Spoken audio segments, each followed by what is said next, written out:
السلام علیکم. محمد اظہر صدیق اپنے پروگرام میس ویوز کے ساتھ حاضر خدمت. آج چونکہ چھٹیاں چل رہی ہیں کورٹ کے حوالے سے کفایت شہری مہم چل رہی ہے نا جی, اور ظلم 24 گھنٹے اور انصاف اب سکڑ کے صرف 4 دن, 7 دن ظلم اور انصاف 4 دن.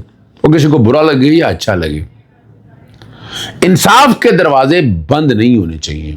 کفایت جاری کیوں نہ کر رہی ہو, کسی کو اعتراض ہو نہ ہو اعتراض ہو, حقیقت ہے بھئی یا تو ظلم ہی بند کر دینا. آپ ظلم تو آپ بند نہیں کر سکے, آپ تو پھر انصاف تو پھر یہ طرح کہ جناب ظلم اتنے دن ہوتا رہے, انصاف اتنے دن. اور سوچنا پڑے گا ان چیزوں میں. میں نے آج 2-3 بڑے اہم معاملے اٹھائے ہوئے ہیں میں نے, اور رجسٹرار لاہور ہائی کورٹ کو میں نے لکھا ہے, ذرا تفصیلی بات بھی کریں گے. امریکہ نے پڑھنے ڈال دیا ہے. اوہ ایران نے, ہاں یار مذاکرن کا ہمارے کچھ لوگوں کی خواہشات ایسی ہیں جو یہ چلتی ہیں, اور پاکستان کے اندر کیا حالات چل رہے ہیں, کیا پرابلمز ہوئی ہیں, ذرا اس پہ بات کرنے والی ہیں. ٹھیک ہے نا جی. اور مسائل بہت ہیں کیونکہ ایئرپورٹ بند ہونے کے بندش کے بارے میں یا باقی چیزوں میں, اور عجب کرپشن کی غضب کہانی. گلف اسٹریم 500 ابھی بھی باہر ہے. کیوں باہر ہے, ذرا اس پہ بات کریں گے.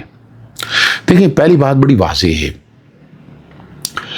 آپ کفایت شاری سے مراد کتنا لینا چاہتے ہیں,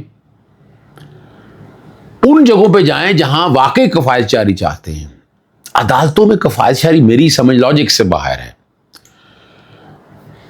یا تو مسائل, مشکلیں, پرابلم, ایشو, دقتیں وہ نہ ہو, جب وہ ہیں تو ان کا تدارک اس کے مطابق. یہ رب کا ایک نظام ہے, یہ میں نہیں بات کر رہا.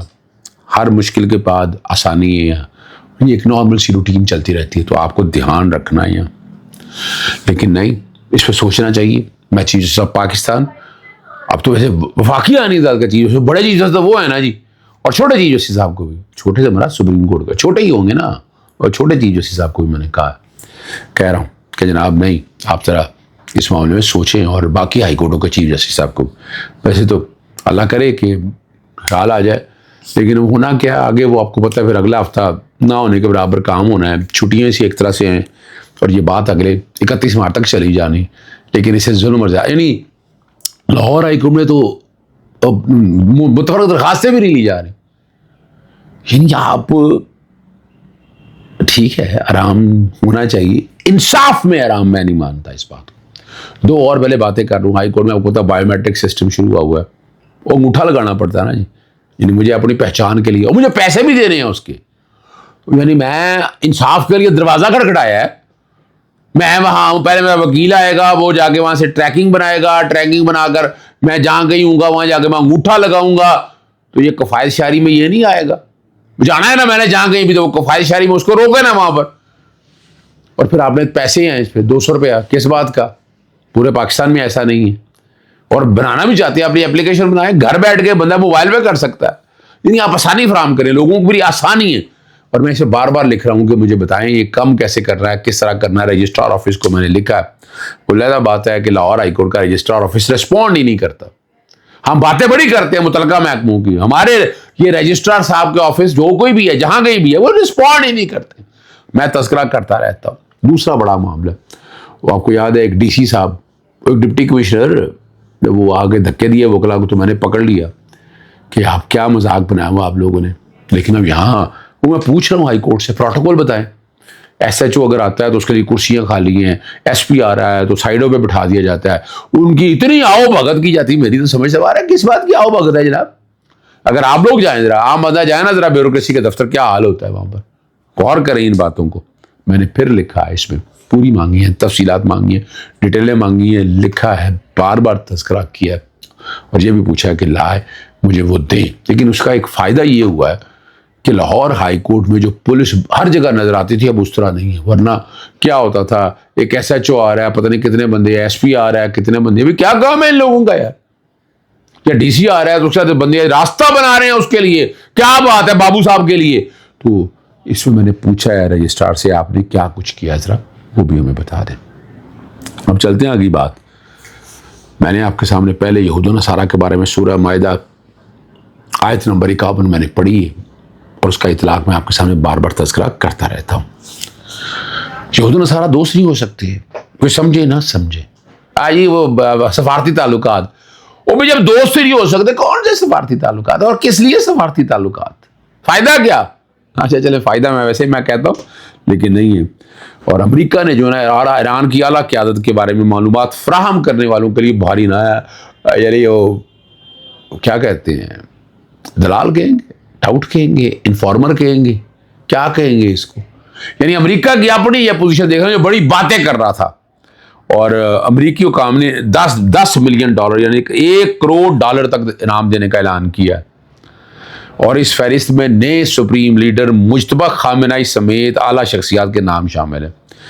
علی لاریجانی، اسماعیل خطیب اور سکندر مومنہ بھی شامل ہیں.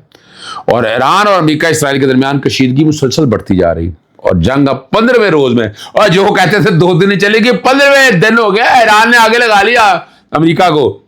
اور جزیرہ کی رپورٹ کے مطابق بغداد میں واقع امریکی سفارتکار کے ہیلی پیڈ پر میزائل حملہ کیا، جس کے نتیجے میں سفارتکار کے حدود میں آگ بھڑک اڑی اور ایک دوسروں کا حملوں کا سلسلہ جو بدستور جاری ہے. امریکی قیادت مسلسل ایران کی قیادت کو ختم کرنے اور ملک کو کمزور کرنے کے بیانات دے رہی. اسی دوران امریکی نائب صدر جو ہے نا JD وینس نے دعویٰ کیا کہ نئے ایرانی سپریم لیڈر زخمی ہیں. تاہم جب ان سے میناب کے ایک اسکول پر حملے کے بارے میں سوال کیا گیا تو انہوں نے وضاحت جواب دینے کی بجائے کہہ دیا، ٹال دی کہ اس وقت ایران کے اندر شدید افراتفری. وہ کدھر ہے اپنا بہادر نتنیاہو کی بات ہو رہی ہے، وہ کدھر ہے بھائی؟ وہ بھی لائے نا ذرا قوم کے سامنے پیش کرنا ان کو. اور ادھر اسرائیل نے امریکہ کے حملوں کے جواب میں اسرائیل پر مزید داغنے کا دعویٰ کیا ہے. انہوں نے کہا کہ لبنان کی تنظیم حزب اللہ کے ساتھ مل کر کارروائیاں کی گئیں. اور رپورٹس کے مطابق اسرائیل کا دفاعی نظام آئرن ڈوم ایک بار پھر کئی میزائل روکنے میں ناکام ہو گیا، جس کے بعد مختلف علاقوں میں آگ لگنے اور سائنے بچنے کی اطلاعات ہیں. اور امریکی صدر ڈونلڈ ٹرمپ نے ایران کے جزیرے خارج پر ہونے والے بمباری کی نام دینے کا اعلان کیا. اور اس فہرست میں نئے سپریم لیڈر مجتبی خامنہئی سمیت اعلیٰ شخصیات کے نام شامل ہیں. علی لاریجانی، اسماعیل خطیب اور سکندر مومنہ بھی شامل ہیں. اور ایران اور امریکہ اسرائیل کے درمیان کشیدگی مسلسل بڑھتی جا رہی، اور جنگ اب 15ویں روز میں، اور جو کہتے تھے 2 دن چلے گی 15ویں دن ہو گیا، ایران نے آگے لگا لیا امریکہ کو. اور جزیرہ کی رپورٹ کے مطابق بغداد میں واقع امریکی سفارتکار کے ہیلی پیڈ پر میزائل حملہ کیا، جس کے نتیجے میں سفارتکار کے حدود میں آگ بھڑک اڑی اور ایک دوسروں کا حملوں کا سلسلہ جو بدستور جاری ہے. امریکی قیادت مسلسل ایران کی قیادت کو ختم کرنے اور ملک کو کمزور کرنے کے بیانات دے رہی. اسی دوران امریکی نائب صدر جو ہے نا JD وینس نے دعویٰ کیا کہ نئے ایرانی سپریم لیڈر زخمی ہیں. تاہم جب ان سے میناب کے ایک اسکول پر حملے کے بارے میں سوال کیا گیا تو انہوں نے وضاحت جواب دینے کی بجائے کہہ دیا، ٹال دی کہ اس وقت ایران کے اندر شدید افراتفری. وہ کدھر ہے اپنا بہادر نتنیاہو کی بات ہو رہی ہے، وہ کدھر ہے بھائی؟ وہ بھی لائے نا ذرا قوم کے سامنے پیش کرنا ان کو. اور ادھر اسرائیل نے امریکہ کے حملوں کے جواب میں اسرائیل پر مزید داغنے کا دعویٰ کیا ہے. انہوں نے کہا کہ لبنان کی تنظیم حزب اللہ کے ساتھ مل کر کارروائیاں کی گئیں. اور رپورٹس کے مطابق اسرائیل کا دفاعی نظام آئرن ڈوم ایک بار پھر کئی میزائل روکنے میں ناکام ہو گیا، جس کے بعد مختلف علاقوں میں آگ لگنے اور سائنے بچنے کی اطلاعات ہیں. اور امریکی صدر ڈونلڈ ٹرمپ نے ایران کے جزیرے خارج پر ہونے والے بمباری کی ویڈیو بھی سوشل میڈیا پر شیئر کی اور دعویٰ کیا کہ ایران شکست کے بعد معاہدہ کرنا چاہتا ہے، لیکن ان کے مطابق ایسا وہ کوئی معاہدہ، یعنی یہ بیوقوف نہ بنائیں ڈونلڈ ٹرمپ صاحب، براہ راست کریں آپ جا کر، آپ جو بتانا چاہتے ہیں وہ سب خاک میں مل گیا. اور ایران نے بڑا واضح طور پر اندیا دے دیا ہے کہ ابنائے حمز میں چند آئل ٹینکروں کو گزرنے کی اجازت دے سکتا ہے. اس کے لیے بڑی شرط رکھی ہے. ایرانی موقف کے مطابق تیل کی فروخت امریکی ڈالر کی بجائے، ذرا سنیے گا ذرا، چینی کرنسی یوان میں کی جائے. کیا بات ہے، یعنی تو سمجھیے آپ سے، آپ سمجھ جائے گا. تجزیہ کے مطابق اگر ایسا ہوتا ہے تو اقدام عالمی پیٹرو ڈالر نظام کے لیے ایک بڑا چیلنج ثابت ہوتا ہے، چونکہ دنیا یہی نظام بھر میں ڈالر کی بالادستی کو مضبوط بنا رہا ہے. آج یوان اگر پیٹرو آ گیا، پیٹرو یوان آ گیا تو یہ تو ستیاناش ہو گیا. اس کا کمال ہے، ویل ڈن. اور یورپ میں توانائی کے شدید بحران کا سامنا ہے. ٹھیک ہے نا جی، جو کچھ حالات ہے آپ کے سامنے ہیں. امریکی صدر جو مرضی کہتے رہتے ہیں. آگے بات چلتے ہیں. جو پنڈی کے اور پشاور کے جو ایئرپورٹ بند کرنے کے حوالے سے بات ہوئی تھی، اور ISSPR کے مطابق 13 مارچ کو افغان طالبان کی جانب سے چند ڈرون کے ذریعے، اب سنیے گا، چند ڈرون نکلے کہاں آگے، وہ راولپنڈی، کوہاٹ اور کوئٹہ میں حملہ کرنے کی کوشش کی گئی، تاہم یہ ڈرون اپنے طے شدہ اہداف تک نہیں پہنچ سکے، یہ کہا جا رہا ہے، اور ہر وقت کارروائی کے لیے بڑے نقصان سے بچاؤ ممکن ہو گیا، یہ باتیں کی جا رہی ہیں۔ اور ESPR کے مطابق سیکیورٹی فورسز نے ڈرون کو روکنے کے لیے جدید اور بہت سی ٹیکنالوجی استعمال کی ہیں، لیکن نہیں ہو سکا، ٹھیک ہے نا جی۔ نہیں، مقصد یہ ہے، یعنی دوبارہ ذرا آ جاتے ہیں، ISPR کے مطابق سیکیورٹی فورسز نے ڈرون کو روکنے جدید سافٹ کل اور ہارڈ کل ٹیکنالوجی استعمال کی، جس کے نتیجے میں تباہی و بربادی کر دی ہے نا، تب نکارہ بنا دیا گیا، اور باعث جو ہے نا حملہ اور ڈرونز اپنے اہداف تک نہیں ہو سکے۔ گرائے گئے ڈرون کے ملبے کی وجہ سے کچھ شہری ضرور متاثر ہوئے، وہ عمارتیں بھی ہم لوگوں نے دیکھی۔ رپورٹ کے مطابق کوئٹہ میں 2 بچے زخمی ہوئے، جبکہ کوہاٹ اور راولپنڈی میں 1 شہری زخمی ہونے کی اطلاع ملی، اور یہ بھی کہا ہے کہ حملے کا مقصد جو ہے خوف راز پھیلانا تھا، اس لیے عوام آرام سے بیٹھے، کچھ نہیں ہوتا۔ یہ پیچھے ایرانی اور امریکی اور اسرائیلی ایجنڈا چل رہا ہے افغانستان کے لیے۔ اور آخری بات کی طرف آپ کو لے کر چلتے ہیں، اور وہ گلف اسٹریم 500 کے بارے سے میرا 4تھا ریمائنڈر جا چکا ہے، اب تک 5 ریمائنڈر میں لکھ چکا ہوں، ٹھیک ہے نا جی۔ اور یہاں باتیں جتنی بڑی عمارتیں کھڑی کی جا رہی ہیں، سارے حالات کیے جا رہے ہیں، 10 ارب سے زائد کا جیٹ خریدا جا رہا، اور وضاحت دیتے ہوئے یہ کہا تھا کہ جو ہے نا جہاز، وہ مینٹیننس کے لیے کیا ہوا، اب اتنے دن سے مینٹیننس پہ اب یہ باتیں اگر آپ لے کر جائیں گے تو پھر سوال تو اٹھیں گے۔